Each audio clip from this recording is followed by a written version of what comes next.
Let me say just a word or two about the connection of Esther Manischewitz with Revel. This is a very interesting and last-minute development in terms of her life.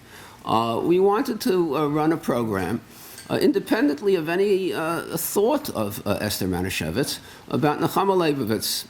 And it came to our attention, to the attention primarily of the Associate Dean, who will speak in a moment, Mordechai Cohen, that Esther had been a neighbor of Nechama Leibovitz in Jerusalem when she was a child, and later a student. They took the bus together to school, and so she was interviewed by Judah Harris, whom you will see on the video. And I met her for the first and only time at the event that we held about Nechama Leibovitz. And I have to say that that brief encounter, along with her presentation there, left an indelible impression. I don't know if I've ever met someone for the first and only time who made quite that sort of an impression. And when you add the fact that she was terminally ill, this was an experience that I doubt that I will ever have again. And so with this in mind, I pass the program to Professor Cohen, who will introduce that part of the program that involves a video and a tribute to Esther Manischewitz. Just looking at the crowd that's gathered here, it is, there's something I wanted to say from the heart without the prepared statements. I'll try to get some of the required points in. It's very moving to see how many people came out on a very cold winter night for an evening in memory of Esther Manischewitz. I see among here friends and family of Esther's, and it's very, very moving. And of course, the main part of the event is our lecture, which Dean Berger will come back to introduce in a few moments. As Dean Berger said, Esther was magnetic, and those of us who were privileged to have met her, Dean Berger met her only once. I met her in the summer of 2013. That's a little more than a year ago, because a good friend of mine who is here this evening, Martin Klayman, suggested that I go see her because he was at her 90th birthday party. That doesn't seem like it was so long ago, and there he found out that she was a close student of Nechama Leibovitz. And Martin knew that I was a devoted student of Nechama Leibovitz from a few decades later. But it was fascinating to me to be able to meet with Esther, and I spent a number of hours, more than once, in her apartment, speaking about her experiences in pre-state Israel. And it was so exhilarating to hear these stories about great rabbis and great personalities. And among the things that she said to me that were just so exciting were her experience with Nechama Leibovitz in 1930. Esther was 8 years old, the age of my son, who is here tonight because he also struck up a connection with Esther Manischewitz, believe it or not. And that's why he came to the Shiva House, and he's here this evening to see a little bit of the presentation. But Esther had very vivid memories of speaking with Nechama Leibovitz, studying with Nechama Leibovitz a little bit later. What intrigued me so much is Nechama Leibovitz wasn't always Nechama Leibovitz. We picture a woman who's older. Esther Manischewitz knew her when she was 25 years old. And I remember speaking with a student of mine who was starting the doctoral program, and I said, "You could be the next Nechama Leibovitz." And she looked at me like I'm crazy, and I said, "You know what? You're starting a program. We have now, as you can see in your folders, a joint program with Jewish studies and Jewish education." Nechama Leibovitz started out, she wasn't always such a great scholar that she was later on. We train our students, and Esther immediately identified with the mission of our school. In 1942, Esther told me she started teaching in Tachkemoni, in a school in Tel Aviv, and she said, you have a picture there in the program booklet. She said, the boys there were very poor.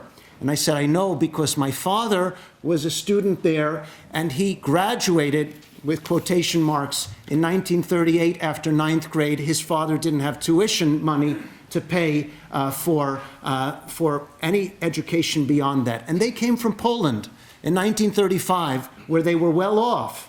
And it seemed like ludicrous to go to Israel in 1935, where there was real poverty. No one knew that they would be saved because of that. And I remember telling Esther that I'm going to visit my father later, I'm going to talk with him.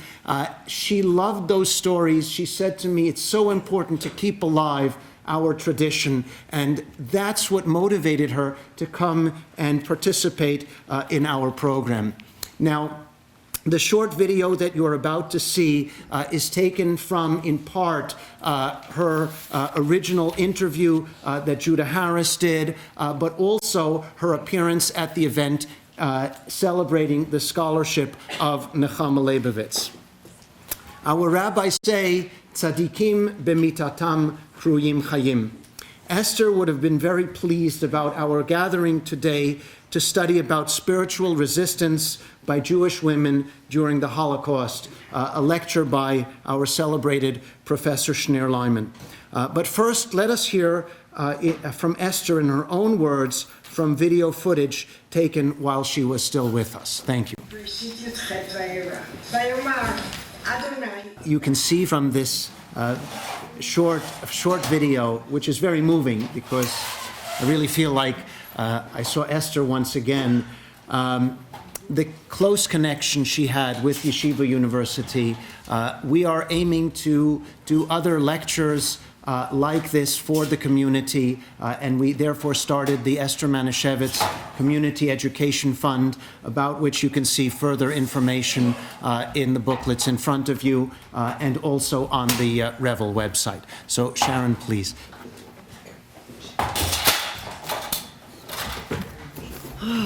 Welcome, everybody, and thank you so much for coming here to honor my mother's memory.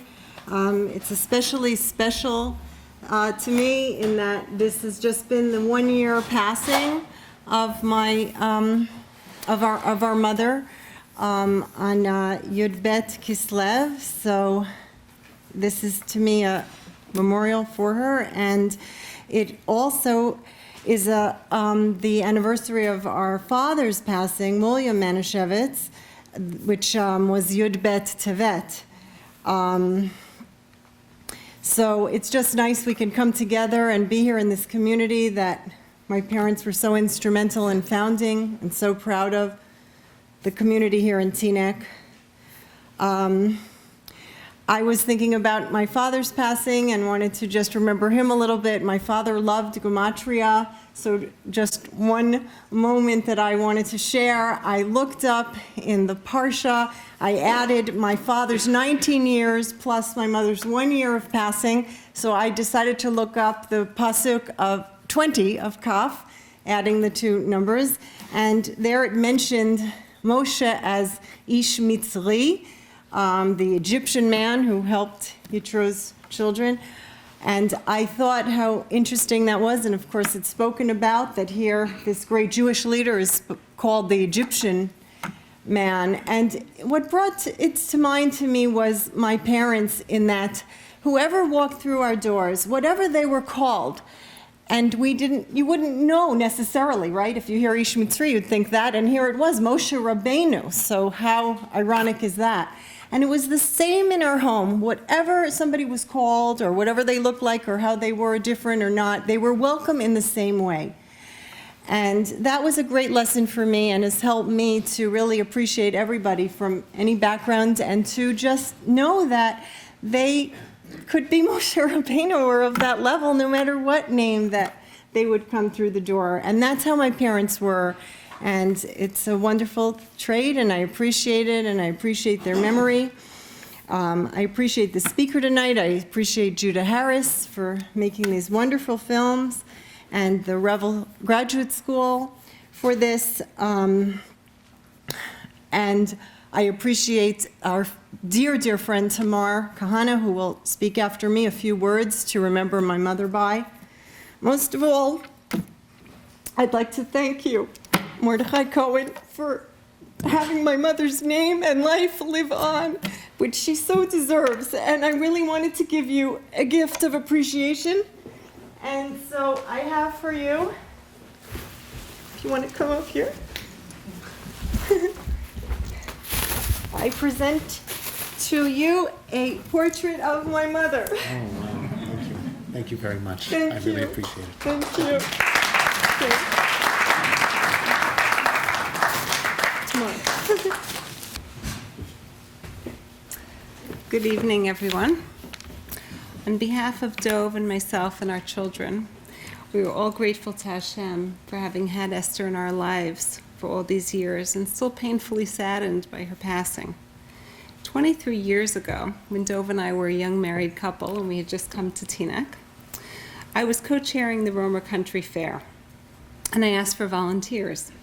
Bill and Esther Manischewitz, the most senior couple at the time in our shul, our newly founded shul, which at the time was called Romer, immediately stepped up, rolled up their sleeves, and got to work. They offered to sell raffle tickets.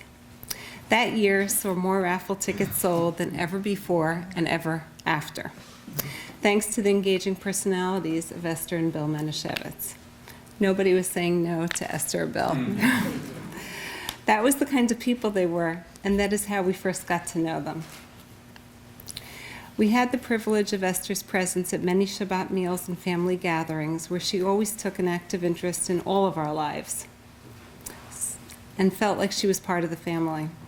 She enriched us with her warmth and affection and her insights into life. She always had a story of Dvar Torah to share. Many of these stories of Dvar Torah came from her childhood. As you all know, Esther lived our people's history in first person. Listening to her talk about growing up in the pre-state Israel was like stepping back in time. It was like living history. Whenever we would sit at Shabbat tables with Esther, and it just was completely fascinating, and even the kids would just be like completely engaged in listening to her stories, and it felt like such a gift that she was giving us and our family. Whether it was hearing about growing up with heroes like Rav Aryeh Levine, sharing a courtyard with Rav Kook, or going to school with Nechama Leibovitz, listening to her, you had the sense that you were in the presence of nobility. The nobility that created the state of Israel. But all of this was said with a modesty that belied the hero she was. This pioneering spirit was something Esther took with her when she moved with Bill to the United States, where together the two of them founded the shul, B'nai Sharon, and then later became founding pillars of Ketzer Torah as well. Esther was an elegant woman. She was elegant in her demeanor, her eloquence, as you all saw in the video, her dress, and her attention to detail. She was also an elegant woman in another sense.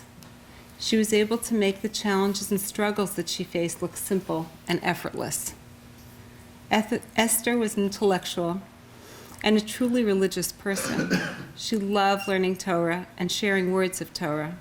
She believed deeply in Hashem, in Torah Yisrael, and in Am Yisrael, and Eretz Yisrael. We miss her warmth, her intelligence, her values and rich history, her wonderful stories, and her love and affection.